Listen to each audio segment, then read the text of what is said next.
جو بھی دشمن ہے میرے سلف کا، جل رہا تھا جلا ہے جلے گا۔ فاعوذ باللہ من الشیطان الرجیم، بسم اللہ الرحمن الرحیم۔ اليوم نختم على افواہہم وتکلمنا ایدیہم وتشہد ارجلہم بما كانوا یکسبون۔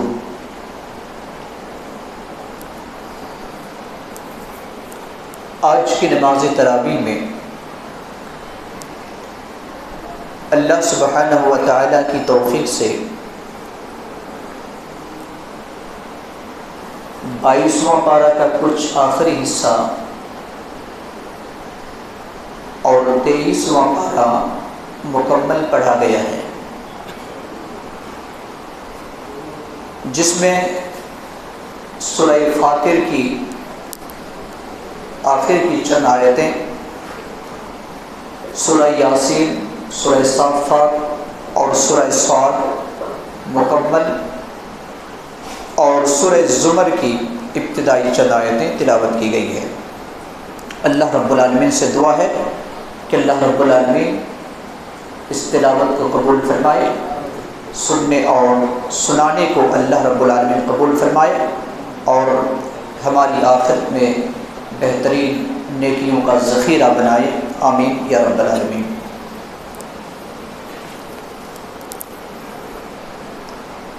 سورہ یاسین سے متعلق ایک بہت ہی مشہور بات ہمارے معاشرے کے اندر کہی جاتی ہے، حالانکہ وہ ایک حدیث ہے لیکن وہ حدیث موضوع ہے، من گڑت ہے،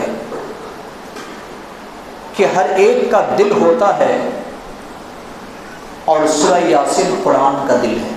آپ نے سنا ہوگا، لیکن یاد رکھیں کہ یہ بات درست نہیں ہے، یہ بات صحیح نہیں ہے۔ سورہ یاسین میں بہت ساری نصیحتیں اللہ رب العالمین نے رکھی ہیں۔ میں نے آیت نمبر 65 آپ کے سامنے پڑھی ہے۔ روز قیامت کے منظر کو اللہ رب العالمین نے سامنے رکھتے ہوئے ارشاد فرمایا کہ الیوم نختم علی افواہہم، جس دن قیامت قائم ہوگی، اللہ سبحانہ و تعالی عدالت کی کرسی پر فائز ہوں گے، ہر ایک کا حساب و کتاب ہوگا۔ کچھ ایسے انسان ہوں گے، اللہ رب العالمین فرماتے ہیں کہ اس دن ہم ان کے منہ پر مہر لگا دیں گے۔ الیوم نختم علی افواہہم، منہ پر کیا ہوں گے؟ مہر ہوں گے۔ ظاہر سی بات ہے کہ جب منہ پر مہر لگ جائے گی تو انسان اپنے منہ سے کلام نہیں کر سکتا ہے، بات چیت نہیں کر سکتا ہے۔ پھر کون بات چیت کرے گا؟ اللہ رب العالمین نے فرمایا کہ وَتُكَلِّمُنَا أَيْدِيهِمْ، لوگوں کے ہاتھ ہم سے بات کریں گے، وَتَشْهَدُ أَرْجُلُهُمْ، اور ان کے پیر گواہی دیں گے، بِمَا كَانُوا يَكْسِبُونَ، جو وہ کمایا کرتے تھے، جو دنیا میں کرتے تھے۔ مفسرین اکرام بتلاتے ہیں کہ یہ وہ وقت ہوگا، یہ وہ مرحلہ ہوگا جب انسان اللہ کی عدالت کے سامنے کہے گا کہ اے پروردگار عالم، ہم آپ کی بات کو نہیں مانیں گے، ہم کسی گواہی کو نہیں مانیں گے۔ فرشتے بھی گواہی دیں گے، کتاب انسان کی کتاب زندگی بھی ہوگی جو انسان کے برے اعمال لکھے ہوئے ہوں گے۔ اللہ رب العالمین سے کہے گا کہ نہیں، آج اگر ہمارے جسم گواہی دے تو ہی ہم مانیں گے کہ ہم گناہگار ہیں۔ اس وقت اللہ رب العالمین ایسے لوگوں کے منہ میں مہر لگا دیں گے اور ہاتھ اور پیر گواہی دیں گے۔ ہاتھ بات کرے گا اور پیر گواہی دے گا۔ لہٰذا ہمیں اور آپ کو چاہیے کہ اس قیامت کے دن ہمیں اور آپ کو افسوس نہ کرنا پڑے، بلکہ قیامت کے دن ہمارے خلاف ہمارے ہاتھ ہمارے پیر گفتگو نہ کرے، گواہی نہ دے، ایسی ہمیں تیاری کرنی ہے۔ آج ہمیں اور آپ کو سمجھ میں آتا ہے کہ انسان اپنے ہاتھ سے کتنے گناہوں کو انجام دیتا ہے۔ آج ہر انسان کے پاس سیل فون موجود ہے، اور انسان دنیا کی ہر چیز کو، اس میں خیر بھی ہے، شر بھی ہے، اچھائی بھی ہے، برائی بھی ہے، سب کو دیکھ سکتا ہے۔ اب انسان کو انتخاب کرنا ہے کہ ہمیں کون سا دیکھنا ہے، کون سا سننا ہے، کیونکہ یہ جو انگلیاں ہیں، یہ جو ہاتھ ہے، بروز قیامت ہمارے خلاف گواہی دیں گے۔ اگر ہم نے اچھائی کا نظارہ کیا ہے، اچھائی کو ہم نے سنا ہے، تو اس دن ہمارے اور آپ کے لیے افسوس کا مقام نہیں ہوگا۔ اگر ہم نے برائی کو دیکھا ہے، سنا ہے، تو یقیناً قیامت کے دن یہ ہاتھ، یہ انگلیاں ہمارے اور آپ کے خلاف بات چیت کریں گے اور کہیں گے کہ پروردگار عالم، انہوں نے تیری نافرمانی کی تھی۔ اللہ رب العالمین نے سورہ صافات میں ایک درخت کا نام ذکر کیا ہے جسے زقوم کا درخت کہا جاتا ہے، اور زقوم کا درخت جو ہے دوسرے مقام پر اللہ رب العالمین نے فرمایا ہے کہ یہ گنہگاروں کا کھانا ہے۔ طعام الاثیم، گنہگاروں کا کیا ہے؟ کھانا ہو۔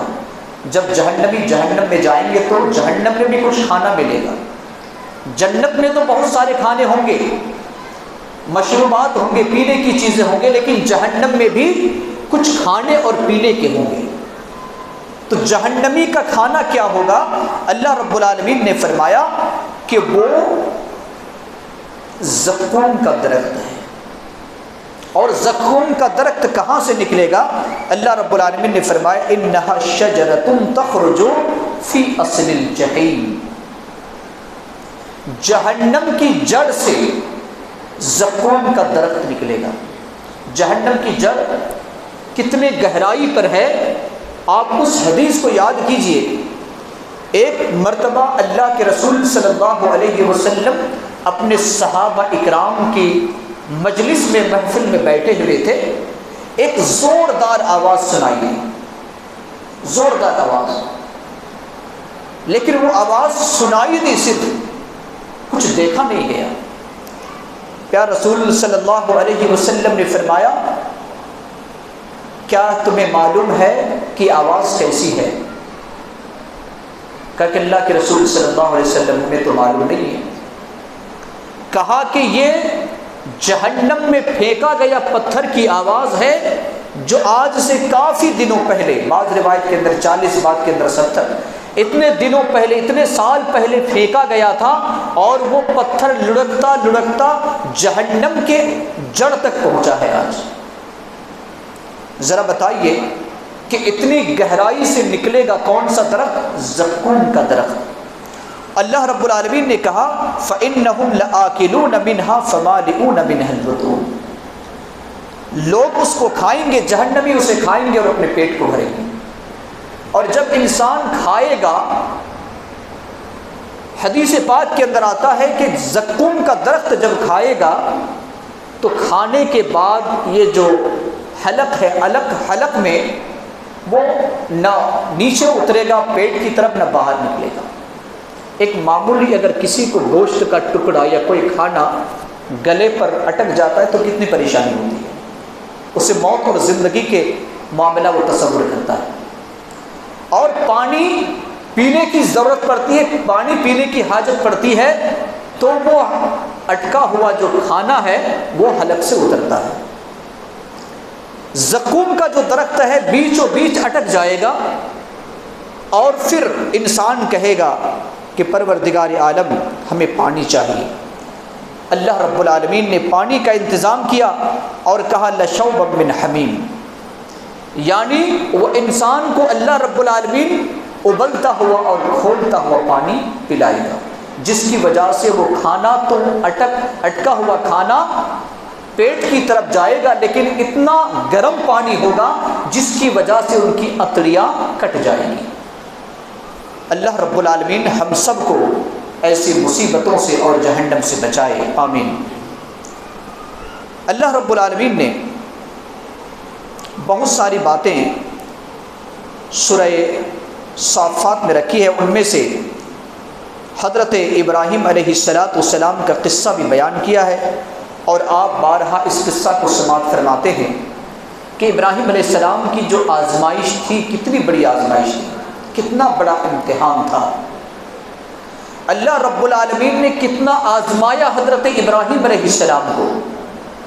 پہلے تو اولاد سے محروم رکھا، توحید کے لیے اپنے والدین کو چھوڑنا پڑا، اپنا گھر و بار کو چھوڑنا پڑا، اور پھر آگ میں کودنا پڑا۔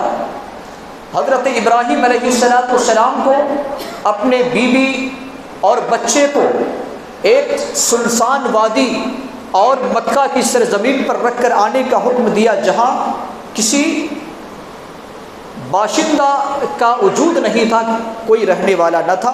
ایسی جگہ پر اللہ رب العالمین نے ابراہیم علیہ السلام کو کہا کہ اپنی بیوی اور بچے کو چھوڑ کر آؤ، اور کچھ دنوں کے بعد جب وہ بچہ چلنے پھرنے کے لائق ہوا تو اللہ رب العالمین نے حکم دیا کہ اپنے لخت جگر کو اپنے ہاتھ سے ذبح کرو۔ کون ایسا انسان ہے جو اللہ کی رضا کے لیے اپنے بچے کو قربان کر سکتا ہے؟ دنیا میں اتنی بڑی آزمائش ہو سکتی ہے۔ آج ہمارا اور آپ کا ایمان اتنا کمزور ہے، اتنا کمزور ہے کہ ہم اسے بیان بھی نہیں کر سکتے۔ ابھی نماز تراویح ہو رہی ہے، نماز تراویح میں جو لوگ بھی شریک ہوتے ہیں، بہت سارے لوگ ایسے ہوتے ہیں کہ ایک رکعت ختم ہونے کے بعد آ کر دوڑ کر کے آتے ہیں۔ یاد رکھیں کہ ایسے نمازی تراویح پڑھ کر کوئی فائدہ نہیں۔ اگر آپ کو نماز تراویح پڑھنی ہے تو مکمل پڑھنی ہے۔ اتنا ایمان اتنا کمزور ہم لوگوں کا کیوں ہو گیا ہے؟ اللہ رب العالمین نے حضرت ابراہیم علیہ السلام کو حکم دیا کہ اپنے لخت جگر کو ذبح کرو۔ آج ہم 1 گھنٹہ کھڑے ہو کر نماز تراویح ادا نہیں کر سکتے ہیں۔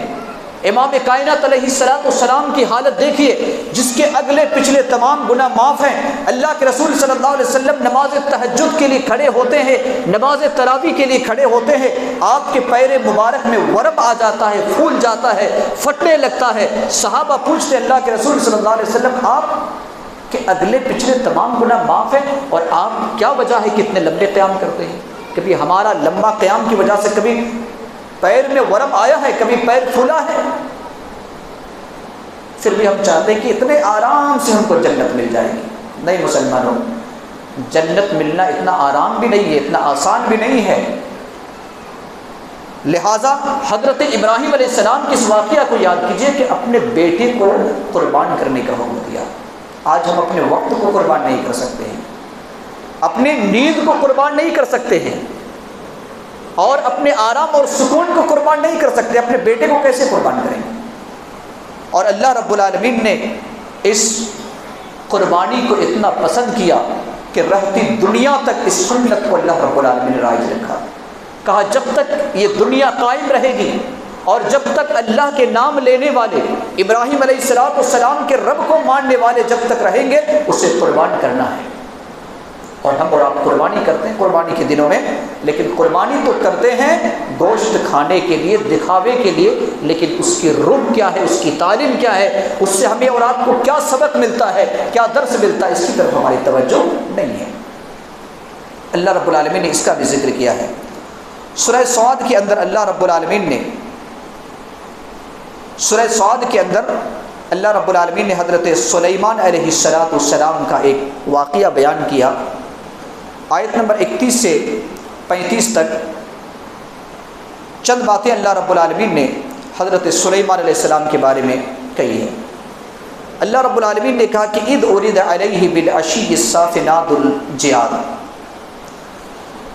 یاد کرو اس وقت کو جب کہ سلیمان علیہ السلام کے سامنے شام کے وقت الصافنات الجیاد یعنی نہایت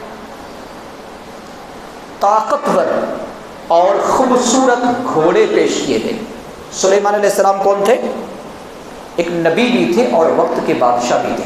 آپ جانتے ہیں کہ داؤد علیہ السلام ان کے والد وہ بھی نبی تھے اور بادشاہ تھے، تو سلیمان علیہ السلام بھی کیا ہوئے؟ بادشاہ اور نبی دونوں ہوئے۔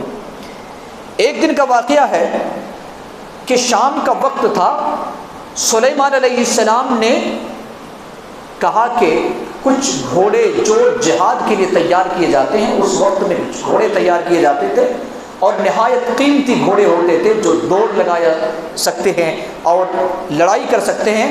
ایسے گھوڑوں کو الصافنات الجیاد کہا گیا عربی میں.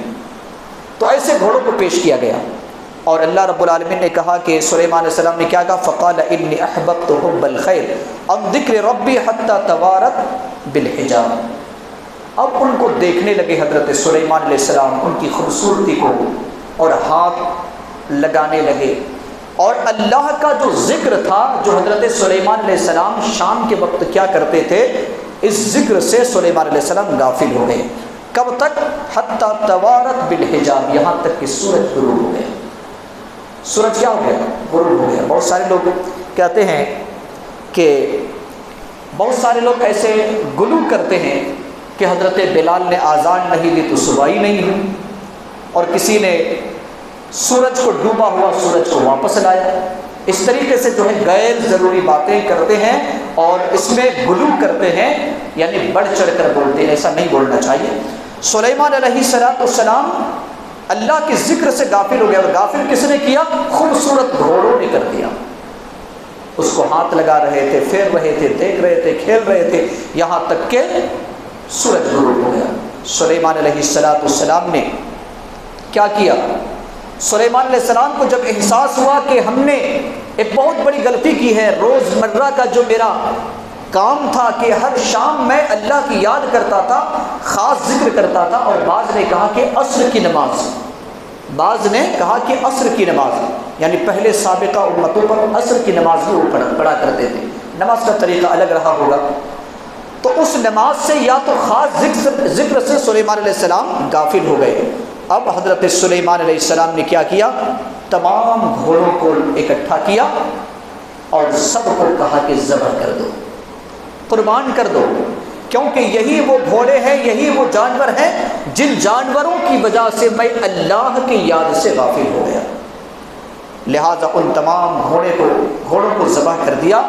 اور یہ سلیمان علیہ السلام کی سنت کہ گھوڑے کی قربانی سلیمان علیہ السلام نے دی تھی.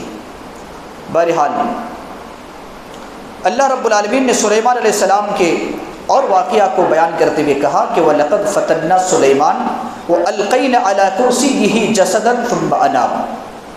سلیمان علیہ السلام کو ہم نے آزمایا اور ہم نے اس کی کرسی پر ایک جسم ڈال دی، پھر سلیمان علیہ السلام اس کی طرف رجوع لی، توبہ کر دی.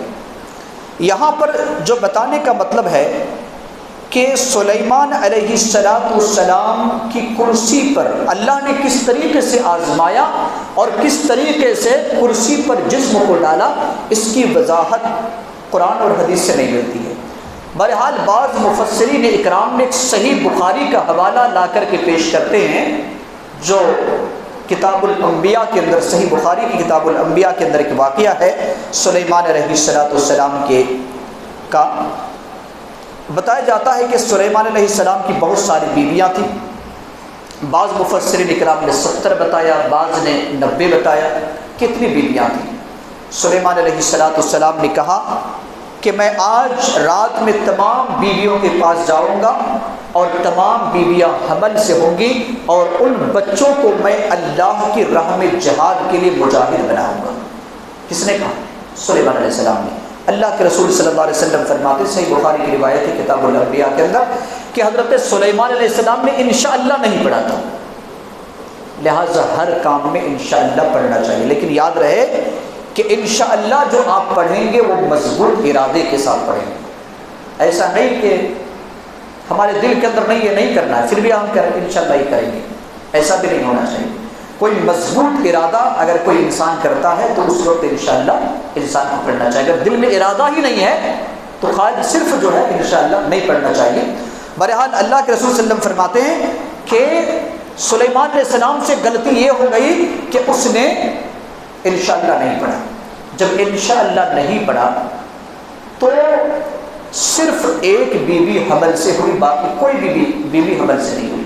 لیکن وہ بھی جو بچہ پیدا ہوا تو معذور بچہ پیدا ہوا، وہ مجاہد نہیں پیدا ہوا، جہاد کرنے والا کے لائق پیدا نہیں ہوا، وہ ادھورا بچہ ہوا. اللہ کے رسول صلی اللہ علیہ وسلم فرماتے کہ اگر سلیمان علیہ السلام انشاءاللہ پڑے ہوتے تو تمام بیویوں سے بچے پیدا ہوتے اور سب کے سب مجاہد ہوتے. یہ کتاب الانبیاء کے اندر ہے. تو یہ جو ہے ایک واقعہ اس آیت کی طرف چسپاں کرتے ہیں بعض مفسرین اکرام. سلیمان علیہ السلام کی ایک دعا ہے جس کو اللہ رب العالمین نے آیت نمبر 35 میں ذکر کیا ہے سورہ صاد کے. قال رب اغفر لی وہب لی ملک لا ينبغی لأحد من بعدی انک انت الوہاب.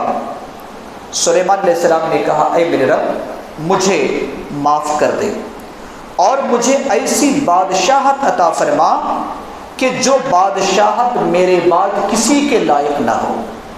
یقیناً تو بہت زیادہ عطا کرنے والا ہے. سلیمان علیہ السلام نے یہاں پر دعا کی اور کہا کہ اللہ مجھے ایسی بادشاہت عطا فرما. چونکہ سلیمان علیہ السلام کے جب بچے نہیں ہوئے تو فوجی کون ہوں گے؟ سلیمان علیہ السلام کی فوجی کون ہوں گے؟ تو اللہ رب العالمین نے اس کے لیے جنوں کی ایک جماعت کو بلکہ تمام جنوں کو اس کے تابع کر دیا تھا.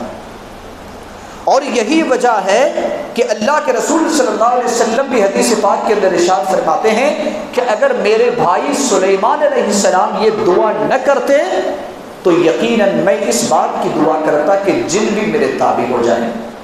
اس سے کیا پتہ چلتا ہے کہ جن انسان کے تابع نہیں ہیں، کیونکہ یہ صرف سلیمان علیہ السلام کی دعا ہے. اور سلیمان علیہ السلام کے الفاظ کو یاد کیجیے، کیا کہا کہ وَهَبْ لِي مُلْكًا لَا يَنبَغِي لِأَحَدٍ مِّن بَعْدِي، ایسی بادشاہت مجھے عطا فرما کہ میرے بعد کسی کو نہ ملے. اگر کوئی کہے کہ میرا موکل ہے، آج عاملوں کے پاس موکل ہوتا ہے، آپ نے سنا ہوگا کہ عاملوں کے پاس موکل ہے، جن ان کے تابع ہے. یاد رکھے جن کسی کے تابع نہیں ہوتا وہ آپ کو بے وقوف بناتے ہیں. سلیمان علیہ السلام نے یہاں پر دعا کی. قرآن کی آیت ہے آیت نمبر 35، آپ اس کو لے کر جائیے اچھا سے. یہاں پر سلیمان علیہ السلام دعا کر رہے ہیں اور کہہ رہے ہیں کہ جن کسی کے تابع نہ ہو، ایسی بادشاہت کسی کو نہ ملے، اے اللہ رب العالمین ایسی بادشاہت مجھے عطا کر. تو جو موکل ہوتے ہیں، جن جو تابع ہوتے ہیں نا، اصل میں جن تابع نہیں ہوتے بلکہ جن کے تابع کون ہوتے ہیں؟ عامل ہوتے ہیں. کیونکہ جن شرک کرواتا ہے، کبیرہ گناہ کرواتا ہے، اور جب شرک اور کبیرہ گناہ کوئی انسان کرتا ہے تو جن اس کی بات سنتا ہے. تو اس اعتبار سے جو ہے جن انسان کے تابع ہوتا ہے، ورنہ انسان کا جن کبھی بھی تابع نہیں ہوتا. کیونکہ حضرت سلیمان علیہ السلام کی یہ دعا ہے. حضرت سلیمان علیہ السلام کی دعا میں اس بات کا ذکر ہے کہ سلیمان علیہ السلام کو بڑی طاقت اللہ رب العالمین نے دی تھی اور جنوں کو حضرت سلیمان علیہ السلام کی تابع بنا دیا تھا. بعض جن کیا کرتے تھے؟ بڑی بڑی عمارتیں بنایا کرتے تھے. بعض جن سمندروں میں جاتے تھے اور جا کر کے غوطہ زنی کرتے ہوئے سمندر سے موتیوں کو تلاش کر لاتے تھے. کون؟ سلیمان علیہ السلام کے جو تابع جن تھے وہ.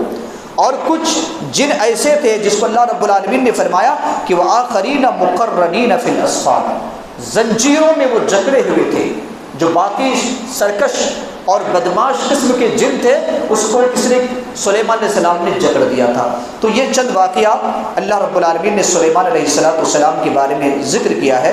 لہٰذا ہمیں اور آپ کو اپنے عقیدہ کی اصلاح کرنے کی ضرورت ہے اور ہمیں اور آپ کو کتاب و سنت کے صحیح تعلیمات سے اپنے آپ کو جاننے اور ماننے کی ضرورت ہے. اور اسی طریقے سے اللہ رب العالمین نے حضرت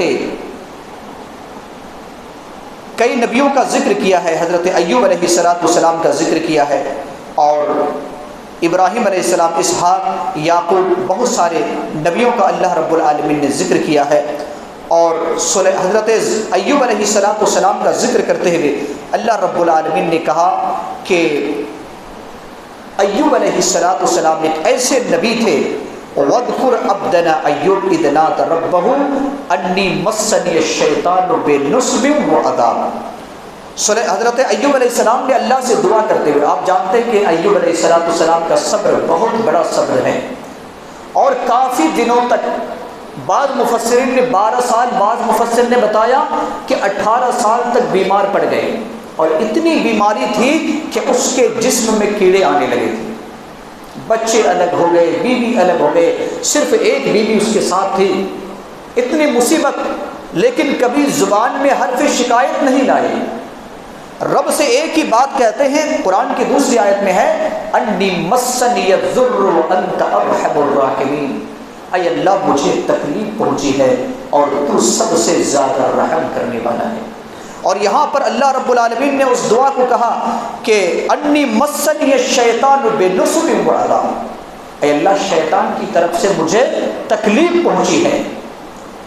اللہ رب العالمین نے حضرت ایوب علیہ السلام کے لیے علاج کا طریقہ بتایا۔ کیا کہا؟ ارکض برجلک، اپنے زمین کو اپنی ایڑی کو زمین پر مارو، ایڑی کو کیا کرو؟ زمین پر مارو۔ ھذا مغتسل بارد وشراب، اس سے چشمہ نکلے گا جو تمہارے غسل کرنے کے لیے بھی کام آئے گا اور پینے کے لیے بھی کام آئے گا۔ مغتسل باتھ روم کو کہا جاتا ہے جس میں انسان نہاتے ہیں، تو مغتسل اس کو عربی میں کہتے ہیں۔ اور یہ کیا ہے؟ بارد ہے یعنی ٹھنڈا پانی، اور کیا ہے؟ شراب، یہ پینے کے لیے بھی ہے۔ تو حضرت ایوب علیہ السلام کو اللہ رب العالمین نے جب حکم دیا تو ایوب علیہ السلام نے ایڑی کو زمین پر مارا، وہاں سے فوراً چشمہ جاری ہو گیا۔ کہا اس سے نہاؤ، پانی بھی پیو۔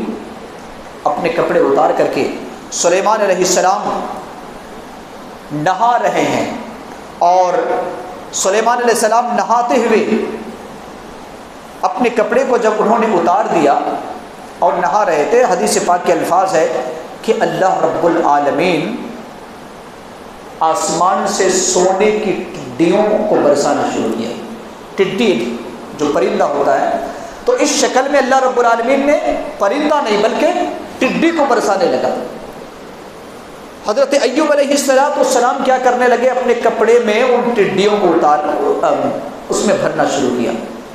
اللہ رب العالمین نے آواز دی، اے ایوب تمہارا جسم جو ہے برہنہ ہے، تم بجائے اپنے جسم کے ڈھانکنے کے سونے کی ٹڈیوں کو تم جو ہے سمیٹنے لگے ہو اپنے کپڑے میں۔ کہا پروردگار عالم یہ بھی تو تیری نعمت ہے، اس نعمت کو کہاں جانے دوں، اس نعمت کو کیوں نہ سمٹوں، تو میرے لیے برسا رہا ہے۔ بہرحال حضرت ایوب علیہ السلام جب اپنے گھر کی طرف جاتے ہیں تو پوری بیماریاں ختم ہو جاتی ہیں، پوری بیماری ختم ہو جاتی ہے۔ اور اللہ رب العالمین ہمیں اور آپ کو اس واقعہ سے یہ نصیحت دی ہے کہ انسان کو اپنی بیماری سے کبھی بھی مایوس نہیں ہونا چاہیے۔ جس ایوب علیہ السلام نے صبر کیا اور اللہ رب العالمین نے صبر کا یہ نتیجہ عطا کیا کہ اللہ رب العالمین نے بہترین زندگی اللہ رب العالمین نے انہیں عطا کی، اور پھر اللہ رب العالمین نے بہترین بیوی اور اولاد سے اللہ رب العالمین نے نوازا۔ تو ہمیں اور آپ کو اللہ رب العالمین کی کبھی بھی امید سے اور اللہ رب العالمین کی نعمت سے اور اللہ کی رحمت سے مایوس نہیں ہونے چاہیے۔ انہی چند کلمات کے ساتھ اپنے بات کو ختم کرتا ہوں۔ اللہ رب العالمین ہم تمام لوگوں کو کتاب و سنت پر عمل کرنے کی توفیق عطا فرمائے، اور اللہ رب العالمین ہماری زندگی کو خوشگوار زندگی اور آخرت کو خوشگوار آخرت بنائے۔ آمین۔ وآخر دعوانا ان الحمد للہ رب العالمین۔